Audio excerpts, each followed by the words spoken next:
Oke guys, ketemu lagi sama gua Firman Ugama. Kali ini gua lagi main ke rumah teman baru. Kebetulan dia juga hobi burung kicau. Hobi burung kicau yang dia mainin RB sama jak ijo. Nah, gua kurang ngerti nih masa RB dan jak ijo. Gimana kalau kita langsung tanya aja ke narasumbernya. Bang, siapa nama? Lukman. Bang Lukman. Ya, Bang Lukman, kita ngobrol-ngobrol sedikit nih ya. boleh. Bang Lukman sejak kapan hobi kicau? Saya dari tahun 2010. 2010 hobi kicau. 2010 itu sebelumnya kita juga belum pernah main jantang. Oh, belum pernah main tentang Cuma hobi-hobi aja. Oh gitu, cuma Iya. di rumah aja lah gitu Iya, ya. rame-rame di rumah aja gitu. Ah. Nah, terus pas sudah kemari-mari kita lihat diajak sama temen di dunia kicau di gantangan, Ah. tergiur kita main di kicau. Oh gitu. Nah, pertama awalnya kita main kacer sama lovebird. Main kicau sama hebat. Ya. Iya, nah terus pas kemarin-mari itu lovebird enak juga gitu kan. Jadi kacer kita nggak bisa lah gitu Oh, settingnya. nggak dapat settingannya lah di kaca ya. Iya, akhirnya kita main di lovebird aja pertama awalnya. Nah terus udah itu kita udah main dengan settingan dan segala macam, paham juga. Jadi udah terbiasa di main di lovebird. Oh gitu. Gitu. Nah, saya kan kurang lebih tuh banyak tahu juga. Saya juga dulu main lovebird juga, tapi lovebird warna. Ya. Nah, lovebird warna, saya sempat ternak lovebird warna. Sempat juga main ke gantangan, nemenin teman yang hobi gantangan. Nah, biasanya itu yang saya tahu, benar nggak sih setiap lovebird itu beda settingannya dengan lovebird yang lainnya gitu. Misalkan ini kan ada 4 lovebird ya, ada 4 lovebird. Mungkin Pasjo ini sama Pasjo ini untuk di lapangan nanti beda settingan. Itu benar nggak sih? Iya betul. Jadi setiap burung kan berbeda-beda karakter ya mas ya. Berbeda karakter. Ada yang suka dengan cara pakannya itu bagaimana. Terus jemurannya juga gitu. Terus dengan cara dia harus, ini kan sistemnya untul ya, jadi petel gitu. Jadi ada yang mau karakter panas, ada yang mau karakter adem, jadi beda-beda. Oh gitu. Nah, jadi kita harus memahami Si karakter burungnya. sifatnya. Saya sempat dapat informasi juga bahwa kalau misalnya sorry guys, ada pesawat nih, terus cuaca juga agak nggak mendukung, jadi kita ngomong agak keras ya Mas Lukman ya. Saya dapat informasi juga nih, kalau misalkan salah tolong dikoreksi.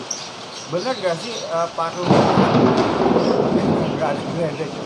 Benar gak sih kalau paruh merah itu lebih kuat main di panas dibandingkan paruh putih? Ya kalau paruh sama aja sih sebenarnya, cuman kita kembali ke awal, jadi lihat karakter dia. Jadi ada yang paruh merah itu harus main jemur kenceng ada. Terus kalau paruh putih ada juga yang main jemur kenceng juga ada. Oh gitu. Jadi tergantung burungnya itu maunya, itu burung mau main panas atau main adem. Oh gitu. Berarti nggak ngaruh paruh putih harus adem, paruh mereka kuat di panas itu nggak ngaruh. Balik lagi ke si burungnya. Iya, kembali ke karakter burungnya masing-masing gitu. Nah, berapa koleksi lovebird sekarang yang Mas Lukman punya nih total? Kalau total semua sih lovebird itu saya ada kurang lebih 15 ekor. 15 ekor. Ya, itu sama ternakan juga di belakang kan ada. Oh, ada ternakan juga. Nanti kita grebek kandang ternakannya, boleh ya Mas Lukman ya? Boleh. Ini hasil ternakan Mas Lukman juga? Iya, itu ada sebagian juga ring dari kita juga. Oh gitu. Ada sebagian juga ring punya temen juga gitu. Jadi saling membagi aja ternakan saya terus sama ternakan teman, jadi saling tukar-tukeran. Oh, gitu. satu tim lah ya. Iya, satu tim. satu tim. Nah ini untuk peternakan Mas Lukman sendiri diperjualbelikan juga nggak sih, atau buat dipakai main sendiri aja? Ya kalau diperjualbelikan ada. Yang penting harga cocok gitu ya. Betul, harga cocok. Yang penting Tes harga lapangan cocok. juga nggak apa-apa. Oh, gitu. Gitu. Oh jadi buat kalian yang mau cari burung lovebird yang apa sih dibilangnya prospek, nanti bisa hubungin Mas Lukman, gua cantumin nomornya di deskripsi. Burungnya ajib-ajib guys untuk settingannya. Nah ini kita korek settingannya. Ini paut ya Mas? Paut Paut usia berapa? antara 3,5 bulan, ada yang 3 bulan, ada yang 4 bulan. Nah Mas Lukman itu nyeting burung, nyeting lovebird khususnya itu dari usia berapa sih? Kalau usia itu ya paling kalau saya 2,5 bulan jalan lah. 2,5 bulan jalan itu udah burung di setting aja. Settingan dasarnya itu apa? Untuk Kalau settingan dasar itu untuk baby itu ya pertama mandi sama jemur. mandi sama jemur. Terus jagung saya utamakan pagi sama sore, itu dikasih terus. Yaitu yang diutamakan pagi sama sore untuk penjemuran. Terus nanti ada proses mandinya juga, itu diutamakan juga mandinya gitu. Oh gitu. Jadi kita ini prosesnya mandi sendiri ini burung. Oh gitu, nggak disemprot. nggak di misting gitu, disemprot sampai lepek Enggak. Jadi ada juga kan yang ada settingan di misting itu. Ini mandi malam juga nggak sih Mas? kadang-kadang kalau saya pulang kerja kita mandi malam. Kadang-kadang kalau nggak pulang kerja kita biasa pagi sama sore. Berarti Mas Lukman itu main settingan di pakan ya? Ya, kalau di pakan itu kita main cuman pakai produk dari temen juga. Produk tim sendiri lah ya. Tim sendiri. Jadi Itu bisa diperjualbelikan juga. itu bisa diperjualbelikan. Ya. Dan aman buat burung. Insya Allah aman. Jadi nanti kalau emang ada yang mau berminat dan pengen, ntar kita kasih tahu settingannya. Oke, itu guys, kita dapat lagi guys produk pakan aman untuk lovebird supaya makin prospek. Bebeknya kenceng banget. Maaf agak seganggu, kita lanjutin. Jadi Mas Lukman ini dan timnya juga produksi pakan yang aman buat lovebird dan bagus juga buat settingan, buat prospek. Dan udah berapa burung Mas yang dengan pakan itu berprestasi gitu? Nggak bisa dihitung Mas. Udah nggak bisa dihitung. Jadi udah banyak yang ada juga yang ngambil di saya, dan juga ada yang kita olah sendiri ada gitu. Jadi udah banyak yang kita orang yang beli, cuman nggak ada yang jauh gitu. Daerah-daerah sini aja. Ini nih guys nih contoh sedikit pialanya nih. Ini sedikit piala prestasi dari lovebird-lovebird-nya Mas Lukman.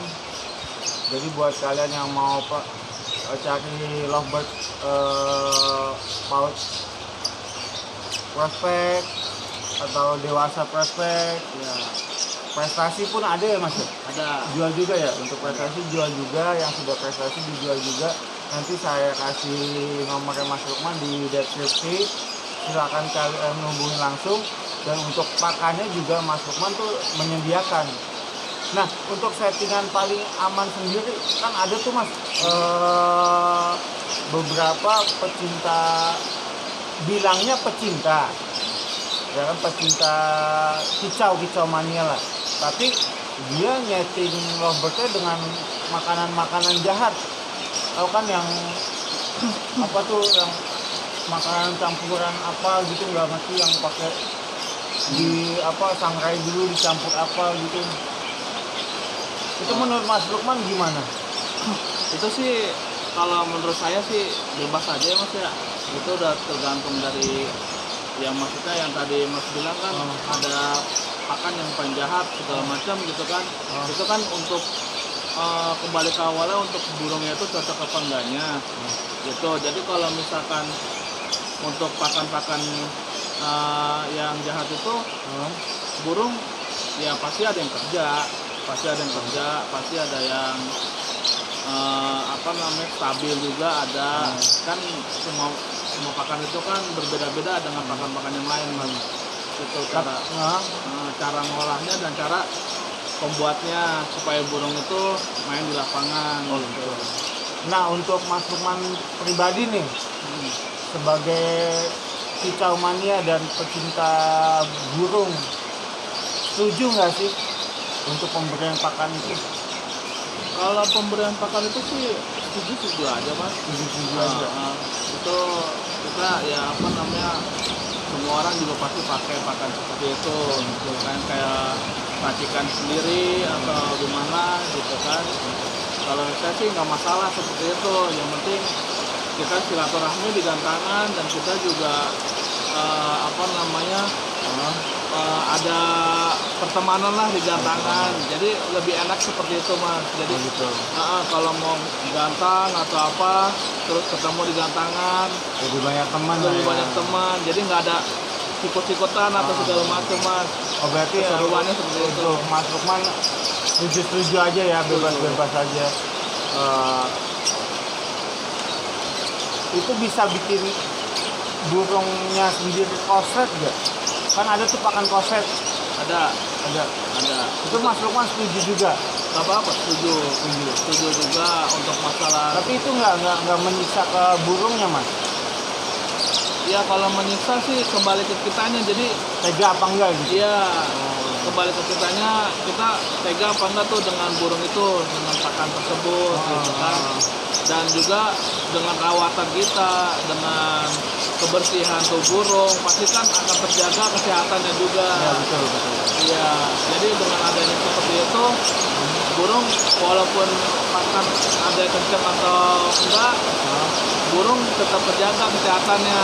Nah, biasanya ini kalau misalnya mau lomba, Mas Lukman ini mau lomba, biasanya yang dipersiapkan itu apa sih, Mas? Kalau persiapan itu ya pastinya kesehatan dari burung. Iya, kesehatan dari burung itu dengan cara dia memandi sendiri. Itu pasti kelihatan sehatnya tuh burung. Nah, terus kalau mau berangkat itu burung itu kita cara kebersihannya, terus burungnya pakannya juga terjamin, jagungnya juga, semua masih ada yang harus itu yang dipersiapkan untuk lomba. Ya. Oh, jadi gitu guys. Kalau untuk mau lomba, biasanya masuk main itu conditioning burungnya dengan kebersihan, terus dengan pakan yang bagus ya, Mas ya. Sama dicek dulu kondisi burungnya itu prima apa enggak untuk naik ke gantangan. Oke, kita ngebahas lebih cukup di sini. Yang kita mau bahas lagi cicak hijau nih, Mas. Ya, Cicak hijau. Nah, sejak kapan Mas itu jatuh cinta sama cicak hijau?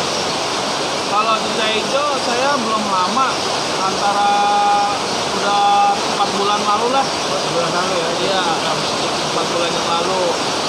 Dan ini sudah prestasi juga? Ini udah prestasi, udah ada 6 trofi, 7 trofi. 6 trofi? Iya. Gawat guys, sudah ada 6 trofi hijau ini. Nah, untuk settingan cicak hijau sendiri itu seperti apa sih, Mas? Kalau settingan cicak hijau itu sebenarnya tergantung dari burungnya juga ya. Karakter balik lagi kembali lagi ke karakter burung. Entah itu dia burung suka makan jangkriknya, ada yang full, misalkan full itu dalam arti bisa 5 atau enggak 10 gitu. Jadi jangkriknya itu kita jorin. Oh gitu. Berarti sama kayak murai ya? Nah, iya. Murai sebelum naik gantang kan pasti kan jangkrik dulu dia berapa ekor gitu kan? Nah, jadi kalau cicak hijau itu kasih jangkriknya itu sebelum, ada yang sebelum lomba, ada juga yang pas di lomba. Tergantung gimana karakter burungnya itu sendiri. Betul. Jadi ada yang suka kenyang, ada yang suka nggak kenyang gitu. Tapi ada juga kan yang maunya jangkritnya yang habis molting yang warna putih itu. Ya, Ada juga yang begitu kan. Ada Biasanya juga. murah itu yang sering kayak gitu tuh kan. Betul. Nah guys, sekarang kita tengok koleksi Mas Lukman yang ada di dalam.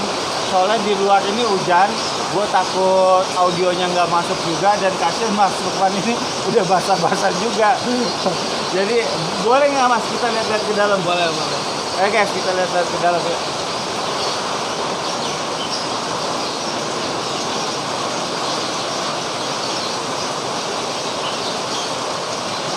Nih topi-topinya nih.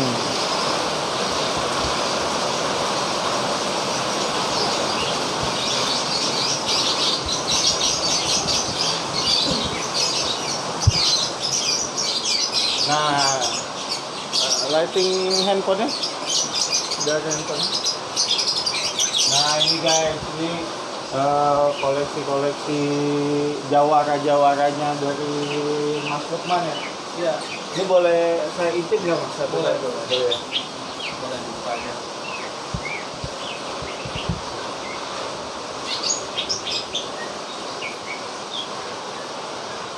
Oh ini untulan ya Mas ya? Untulan. Ini udah prestasi juga nih. Udah prestasi. Berarti bisa dibilang guys, di sini gudangnya untuk berprestasi guys. Jadi buat kalian nggak usah mikir dua kali lah buat main-main ke sini.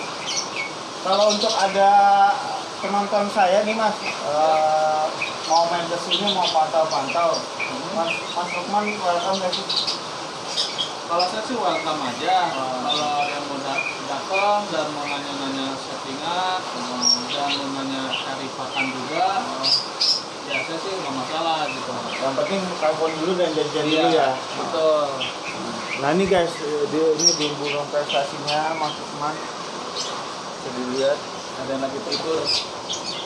mesra banget dia Mas ya. Iya, videonya. Nah ini nih.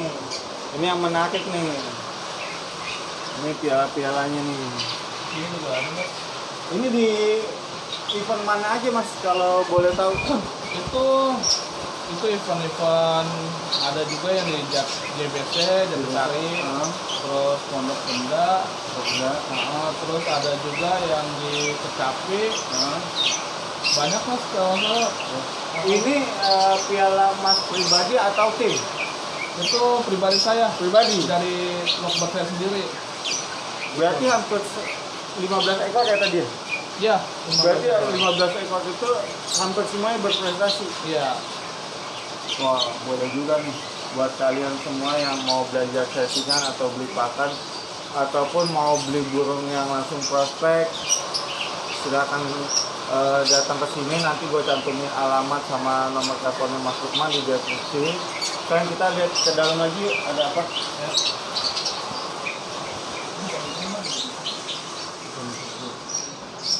Wah, di sini ada, ini piala juga nih Mas. Iya, ini piala Lovebird.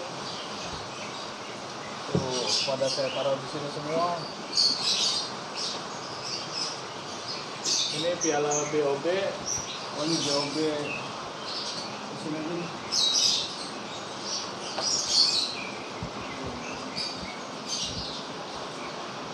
Nah, ini setahu saya ya Mas ya, susah loh untuk dapetin piala ini. Iya kan? Iya, benar. Iya kan? Susah. Susah. Belum tentu selama 2 tahun Mas ikut gantangan belum tentu bisa dapet. Iya, betul. Ini susah nih. Sama yang ini Mas. Ini juga BOB Lovebird juga. Oh 2 ya? Iya, ini yang pemula. Sama yang juga pemula Guys. juga. Udah nggak bisa diraguin lagi guys. Karena gue tahu untuk dapetin piala ini nih susah nih. Susah, benar-benar susah. BOB itu susah. Iya. Belum tentu lo setahun ikut gantang bisa dapet 2 kayak begini. Waduh. Jadi udahlah, lo nggak usah ragu-ragu buat hunting burung ke sini. Mas Lukman juga welcome nih pialanya. Jadi pengen nih saya. BOB-nya guys, keren. Nah yang Mas Lukman ternak itu, oh ini ada piala lagi nih guys nih. Ya. Itu sebagian udah saya jual ke store ini, ke gantangan. Berarti total itu ada berapa piala Mas Lukman? Kalau total itu bisa ada 200 lebih. 200 lebih? 200 lebih. Sebagian 100 piala itu udah saya jualkan ke tempat gantangan gitu. Nah, ini kan burung Mas Lukman ini kan prestasi semua ya. Iya. Ada nggak sih yang nawar burung Mas Lukman? Waktu itu pernah ada di gantangan. Dia nawar lovebird saya karena dia suka dengan karakter tuh burung. Gitu. Makanya kata saya ya kalau emang suka nggak masalah gitu kan, namanya orang butuh dan orang suka gitu. Jadi kita nggak memaksakan Ini gitu. harga cocok ya. Iya betul. Ditawar berapa Mas kalau boleh tahu pada saat Waktu itu burung belum prestasi banyak ya Mas ya. Jadi di gantang itu burung enak main dan dia mau harga 1.500.000. 1.500.000. Pasang umurnya masih muda, ada 2,5 bulan 3 bulanan lah. Berarti itu hasil ternakan sendiri atau Mas Iya. beli? Waktu itu tenakan saya, Ah. cuman dia nggak pakai ring karena ring saya habis. Oh, habis. Jadi waktu itu rencananya itu burung sengaja saya tahan, nanti ring turun, saya akan mau kasih Pasang gitu. masukin. Berarti kalau misal dibilang lovebird itu sekarang pamornya turun tuh nggak juga ya kalau untuk kicau ya? Nggak juga. Malah dia struggle ya, tetap ya. Iya, Tetap malah stabil lah. makin naik kalau saya Betul. lihat sekarang. Betul. Yang malah jatuh itu yang lovebird warna ya. Iya, jatuh. Iya, jatuh. Tapi kalau untuk lovebird kicau itu malah makin naik harganya. Iya. Berarti ini menjanjikan juga guys kalau untuk benar-benar diterusin ya Iya. Mas ya. Kayak Mas Lukman gini hasil ternakannya aja ditawar 1,5 juta gitu kan. Iya. Itu ya salah satu prestasi juga gitu buat seorang breeder gitu kan. Betul. Dihargain hasil ternakannya dengan harga segitu ya. Kalau saya jadi Mas Lukman cukup bangga juga sih. Alhamdulillah. Cukup bangga juga ya. Nah, nama timnya apa Mas? Namanya tim itu BBFJT Mas. Kalau biasa kalau kumpul-kumpul di mana sih BBFJT itu? Saya kumpul itu, Di gantangan kah? kita juga kadang-kadang ngumpul silaturahmi ke rumah teman-teman juga. Jadi nggak hanya satu tempat gitu, kita ngumpul di rumah satu, ntar rumah satu lagi. Ada juga nanti ketemunya di gantangan. Oh gitu. Nah, kalau untuk ada penonton saya nih misalnya dia main burung sendiri terus dia pengen punya tim. Terus begitu nonton tayangan ini tertarik ingin bergabung ke timnya Mas. Itu gimana caranya Mas?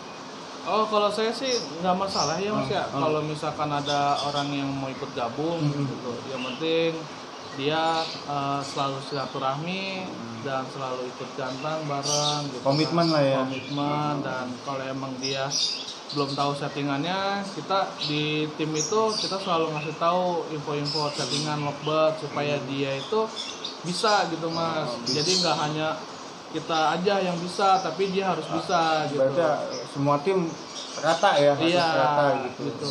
Jadi gitu guys, buat kalian yang pengen punya tim, mau tambah teman, mau tambah ilmu. Dah. Oke guys, sekarang kita mau gerbek kandang ternaknya Mas Lukman. Ayo Mas, kita gerbek langsung. Kita lihat kandang ternak burung-burung prestasi di sini. Oh ini.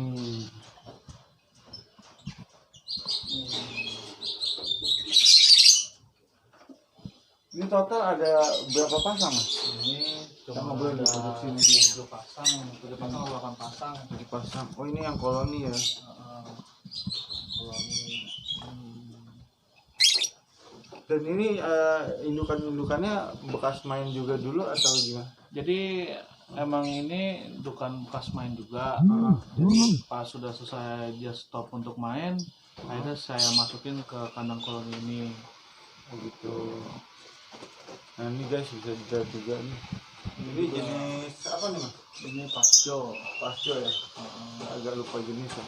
Itu pasjo juga? Itu josan. Oh itu josan. Itu habis saya copot itu ganti pasangan. Nah kalau untuk penonton saya nih mau tahu gitu untuk bikin kandang koloni kayak gini nih habis modal berapa sih mas? Kalau ini sih habisnya bisa 1.500.000. 1.500.000 ya? Iya. Untuk berapa glodok muatnya? Ini bisa muat ada 6 atau 7 Untuk 6 atau 7 glodok ya? Iya. Nah ini guys, ini induk-indukan yang nyetak paut-paut prestasi di timnya Mas Lukman dan buat Mas Lukmannya sendiri. Ini ada Blue Cobalt ya, itu Blue Cobalt ya? Blue Cobalt, ada Pasjo, Paskun, Blue S, Blue Ice. Nah ini ngomong-ngomong soal Blue Ice nih mas, saya balik lagi ke info yang saya dengar. Katanya Blue Ice itu agak susah untuk dipakai buat gantang dan untuk diternak, itu benar gak sih? Kalau ya khusus untuk Blue Ice doang. Kalau Blue Ice itu sebenarnya kalau buat ternak itu bisa mas ya. Tapi agak susah dibanding yang lain. Itu benar. Terus kalau buat gantangan itu sama aja sih, relatif aja sama. Untuk bergantang pasti bisa. Cuma kalau buat ternak dia agak lama proses buat diternakinnya gitu. Apa karena temperamentalnya yang beda dibandingkan jenis yang lain atau karena apa faktornya yang mas tahu nih? Kalau soalnya jarang yang saya lihat bisa berhasil ngebreeding Blue Ice gitu loh. Biasanya kalau di ngebreeding keluar anakan Blue Ice sudah cepat-cepat dijual aja. Iya benar. Iya kan? Iya benar. Soalnya Indian itu kalau Blue Ice itu nggak gampang. Ada juga sih yang cepat. Cuma kalau yang cepat itu kan mungkin ya cara dia pakannya, cara dia prosesnya juga agak lama juga mas. Gitu. Jadi nggak ada ketergantungan yang lain sih sebenarnya. Kalau Blue Ice itu ya mungkin agak lama aja gitu. Oh, berarti benar ya. Kalau untuk Blue Ice itu agak lama proses untuk perjodohan dan untuk menghasilkan anak-anakannya. Betul. Nah ini di kandang koloni ini berapa bulan sekali mereka produksi mas? Kalau produksi itu paling ya 2 bulan lah. 2 bulan produksi. 2 bulan. Karena kan ada yang nggak sama semua mas. Ada yang udah duluan, ada yang telurnya belakangan gitu. Iya. Nah ini kan mereka kan berkumpul gini mas, apa enggak salah masuk glodok atau gimana? Malah ngacak-ngacak telur atau apa? Itu seperti pernah terjadi nggak sih? Pernah terjadi seperti itu. Jadi ada yang burung, ya contohnya kayak burung baru lah. Burung baru kita masukin ke koloni ini, jadi dia ngacak-ngacakin. Jadi dia nyari yang cocok buat dia dikeremin atau tempat rumahnya yang. Oh berarti secara nggak langsung si lovebird ini dia milih tempat sendiri. Betul, gitu ya? Betul. Dia jadi kalau yang baru itu dia pasti akan nyari tempat yang cocok buat dia gitu. Kalau yang udah lama pasti dia akan ditungguin sama jantannya yang di atas, yang di dalam betinanya gitu. Jadi kalau ada yang mau masuk itu dia pasti dihadang atau dihalangi gitu. Oh sama ini mas, yang terakhir pertanyaan saya, ini berdasarkan info juga ya, ketika si betinanya mengerami telur, apakah benar si jantan yang cari makan lalu melolos ke si betina? Ya. Jadi si betinanya ini nggak akan keluar glodok sampai telurnya menetas, benar kayak gitu? Ya betul. Jadi si betina itu pasti akan ngeremin itu dalam waktu sebulan ya, kurang lebih. Ada yang sebulan, ada yang kurang. Jadi si jantan itu dia ada di glodoknya itu di atas. Kalau misalkan si betinanya lapar, pasti si jantannya ngasih makan untuk ke betinanya gitu. Oh Jadi berarti, ngelolohin. berarti kalau misalnya si betinanya lagi masuk masa mengerami, Mas sedia pakan yang banyak Iya, untuk betul. si jantan itu ya? Betul. Entah itu saya sediain vitamin buat dia, Ekstra pudingnya juga gitu ya? ekstra pudingnya juga kayak jagung, kayak kangkung itu harus disediain. Soalnya betina yang ngeremin itu harus kondisinya lebih fit. Dibandingkan sama si jantan. Betul. Jadi dia bisa berhari-hari itu ada di dalam glodok gitu Mas. Dan biar dia fokus juga ya gitu. Betul. Gitu. Jadi gitu guys, untuk informasi buat kalian yang mau coba untuk breeding, gua rasa informasi dari Mas Lukman tuh udah cukup lengkap banget, ajib banget, dan untuk settingannya juga bagus. Dan jangan lupa nih buat kalian nih yang mau cari jagoan buat di gantangan, PAUD prospekan atau dewasa prestasi, nanti kalian bisa hubungin ke Mas Lukman, bisa gua cantumin nomor teleponnya di deskripsi, sama alamatnya. Oh ya Mas, IG-nya Mas Lukman apa? Apa ya? Saya lupa benar. Oh nanti saya cantumin aja di deskripsi, nanti Mas Lukman kirimin linknya ke saya. Oke Mas Lukman, terima kasih atas waktunya. Gua Firman Ugama dan Lukmanul Hakim. kita berdua izin pamit, sampai ketemu di video selanjutnya. Dadah. I begin to